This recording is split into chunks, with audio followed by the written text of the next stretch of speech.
Anything Goes podcast. I am your host, Kombat AllStar, and Randall Girl is not with us today. I wish she could be, but man, she keeps a busy schedule, that girl. Today, actually, I was going to go ahead and talk about Goldberg's return. Little honorable mention. I did want to talk about Power Rangers because that trailer was just epic and awesome. Maybe I'll talk about that for a little bit, but that was awesome. I know it's been a couple days now. People have seen the trailer. It looks awesome. I'm putting the link in the description below so you guys can check it out. It looks great. I mean, I'm not 100% on board with them being superheroes now. I mean, it seems like they have strength and abilities outside of, having the power coin and being in the suit. But I am open. I still think it might be pretty good. I can't wait to go see it. It looks awesome. So those are my 2 cents on it. Looks great. Not sold on them having superpowers, but I'm optimistic. So the thing that I really wanted to talk about, like as I said prior, is Goldberg returning to the WWE. Now, first of all, Raw and SmackDown have been killing it. The No Mercy pay-per-view was just phenomenal. I am not... the matches were great, but I wasn't invested in the matches at No Mercy. I was really... I didn't care either way. When AJ Styles won the match, I would have felt just the same as if Dean Ambrose won or John Cena won. So I didn't care. Didn't really know why they put that on first. It's kind of weird to have, your title holders or your main event guys go on first. I mean, typically it's like, when you build a company or a brand or, just when you build your guys up, you have that main event card, and that's the reason why people show up. Hulk Hogan versus Ultimate Warrior, people are showing up to see that match. You put it on last, that way everybody else has their time.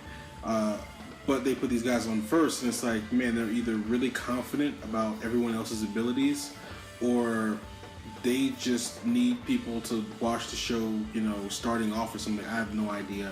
Maybe John Cena had some sort of schedule conflict and he had to be in and out of there pretty quick. I have no idea what happened, why they put that on first. I mean, the main event ended up being Bray Wyatt versus Randy Orton, which was an awesome ending, having Luke Harper come back. But that wasn't a good enough ending to put last. I'm sorry, Luke Harper is not that big a star. It's not that big a deal. Shouldn't have been on last. So my 2 cents on that. Other than that, No Mercy was okay. Like I said, the build-up for the matches weren't great. I feel like SmackDown has a lot of work to do as far as building up matches. But the matches they always put on are great. I mean, they got some great athletes over there. They got, American Alpha. They got the Usos. I mean, they have, the tag division is strong. They're everyone over there is a player, and everyone over there can wrestle their butts off. They're really good at what they do. But I mean, a good match isn't going to help. I need to care about the characters, care about the story. I need to back somebody. I need to be rooting for somebody. And the fact that I'm not rooting for anybody is just, it's kind of like the Cruiserweight Classic all over again. But I digress. Raw tonight and Goldberg returning. We all knew that this was going to happen. I mean, if you guys, listen to my podcast or any of my shows or read any of the other dirt sheets out there, you'll see that people knew this was going to happen when they were doing the whole they were in talks with this a long time ago when they were talking about Goldberg being the special character, the pre-order character for the game, and using him to basically sell the game, right? So, started way back when with the commercial of Goldberg, coming out of the cave and then him being carried off by the police going to Suplex City. And people were going nuts. Oh my gosh, Brock Lesnar versus Goldberg, blah blah blah blah blah. And it was a really really big deal. And then come to find out that they actually booked the match. They got Goldberg signed to a contract, and it was a go.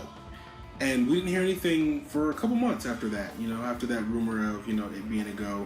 And then all of a sudden we see I think a couple weeks ago, we see Goldberg versus Brock Lesnar on WWE 2K17. They're going at it, and their special commentary with Michael Cole losing his mind, and it was really cool to see that they're taking special care with this kind of a match. But then people are starting talking more. Oh man, this is what's going on here. This looks pretty cool, you know, what that actually happened. And I mean, we all know that, you know, Goldberg and Brock Lesnar fought in the past, and Brock Lesnar basically got, you know, his butt kicked because he wasn't a big star. He wasn't a big star then. He's not a big star now. I don't care how much they market him and act like he's all that. He's suplex and sweats.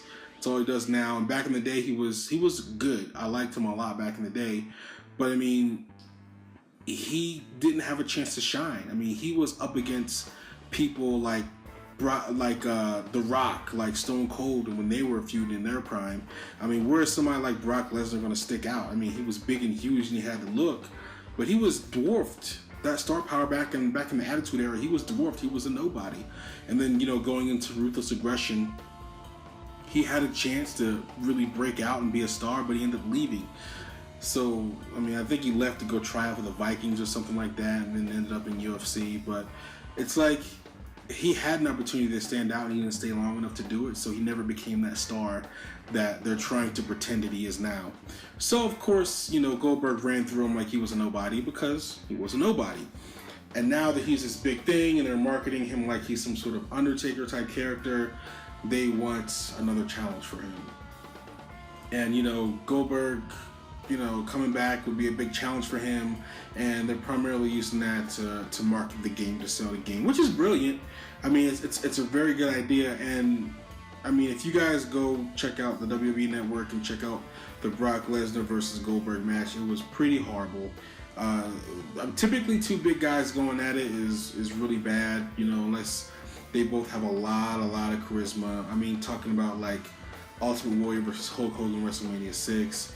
Great charisma, but then you got like, you know, Hercules Hernandez versus Ultimate Warrior, when you know, back in when Hercules Hernandez was with the Bobby the Brain Heenan family. It was a horrible match. I mean, it was two light guys, big tests of strength. It's usually a bad match. I mean, it's no surprise. That's why there's always big guy versus little guy, because you can play off that a little more. You got some athleticism. Especially with the big guy, if he has to, you know, run around to catch the little guy, and it's interesting. That being said, I am a little worried about this match. Goldberg hasn't wrestled in a long time.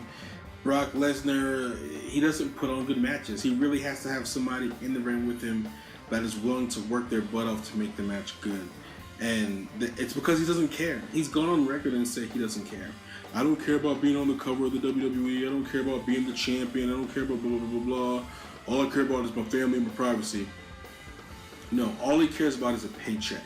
And they're paying him well, very well, to come back once every 4 years to wrestle, and it's sickening. It is absolutely sickening. And the matches that he puts on aren't worth it.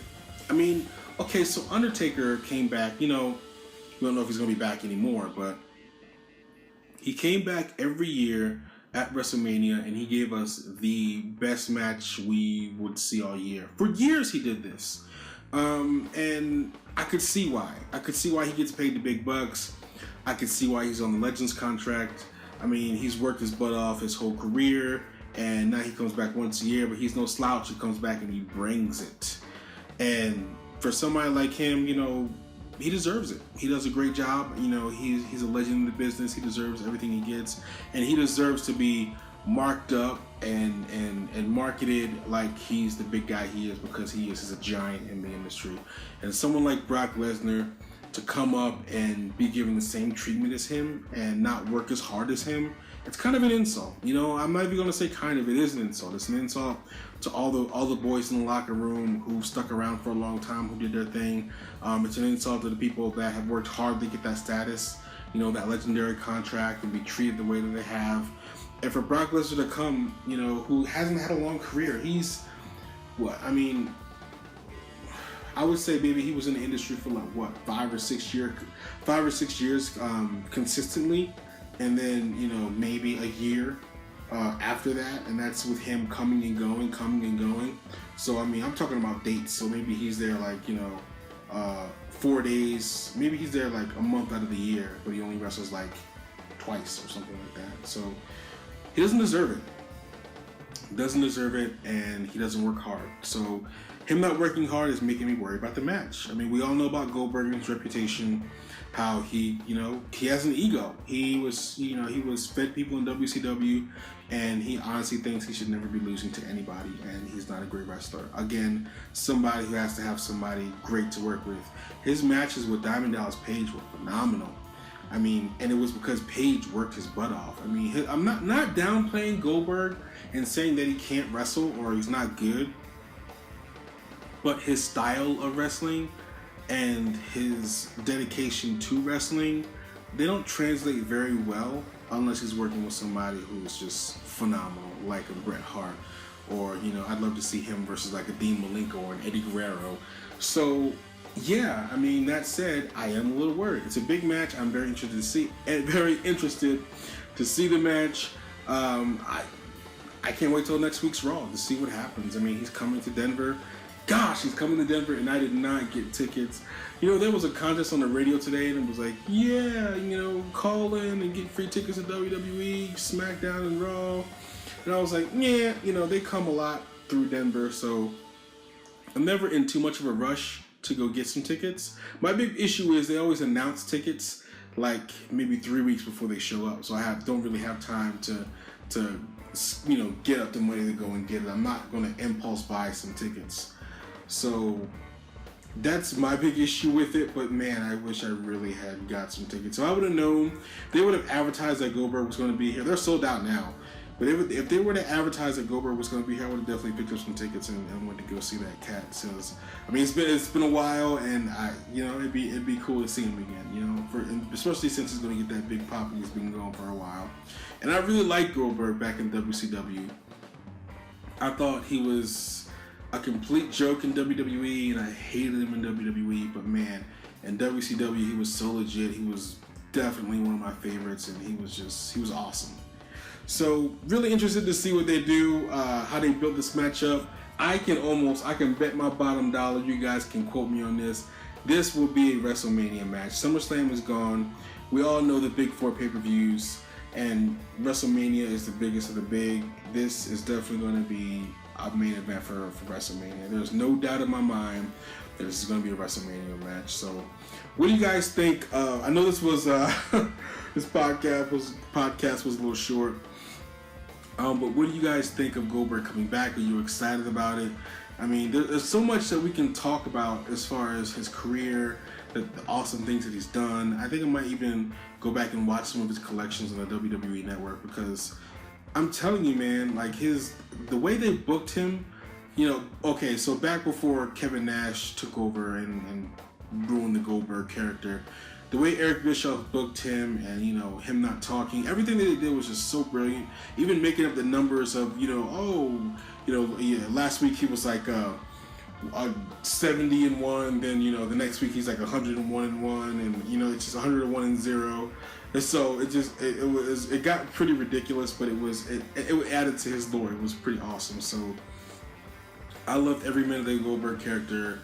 I am, even though I know that I really hope that the match isn't going to stink, but I have this gut feeling that it's going to be an awful match. Really, really hope that I'm wrong and they just go out there and tear the house down.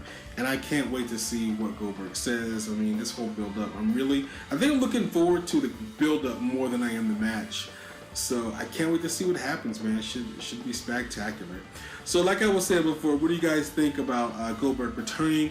Were you guys ever a big Goldberg fan back in the day? When you think about his run in WWE, his run in WCW, and coming back now? I mean, do you guys think he's going to have a couple of matches and then go into the Hall of Fame like Sting? Or do you think this is just a one-time stint just to promote the game? I can't see Goldberg actually doing a one-time stint just to promote the game, because he has an ego. I mean, deservingly so. He had an awesome career. He deserves to have an ego, but I don't think he would do it unless he's going to have a shot at getting into the Hall of Fame. That's just my personal opinion. But anyway, like I said before, what do you guys think? I really, really want to have a conversation with you guys. And man, I haven't had time to like market, the Atomic Cast and the podcast like I want to, because I've been so busy on the grind with the Rise of the Avalanche short film that I'm working on. So that's been on the grind, and my views of suffering for it. So please, I'm going to need you guys' extra help in promoting the shows. I shout out to all you guys out there on Twitter, all the fans, all the people that have supported the channel and the show. Shout out to Ziggy and Randy and Dula and shoot, man, there's so many of you guys. I don't even want to forget anybody, but I mean, shout out to all of you guys. Killer Gamer Girl, I think it's like Real Desert Punk, X2 Twisted. Man, I know I'm forgetting some people, but again, thank all you guys. Ray Laurie, love you, thank you. Just continue to push and to promote my stuff. I really do appreciate it, especially since I can't, I'm only one guy, I can't do a billion things. So it's much appreciated. And as always, guys, like, subscribe, share, and until next time, y'all, so long.